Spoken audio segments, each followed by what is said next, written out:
Hello, I'm Cedric Kwan from Sengkang Primary School.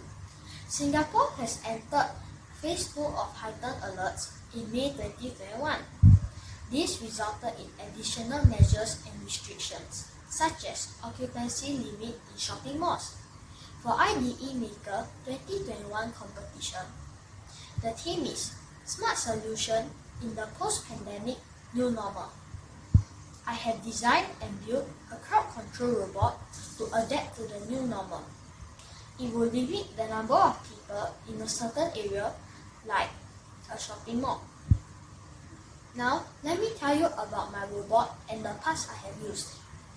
Firstly, I have used 3 microbits: the entry microbit, the counter microbit, and the exit microbit. Do note that the exit microbit should be facing behind and not in front, but I only put it in front for video presentation. Next, I used the servo motor, and I used 2 ultrasonic sensors, 1 LED light, and lastly, a buzzer over in the counter microbit.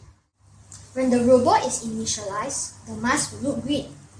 When the entry microbit's ultrasonic sensor detects a person walking by, the counter microbit will increase the count by 1.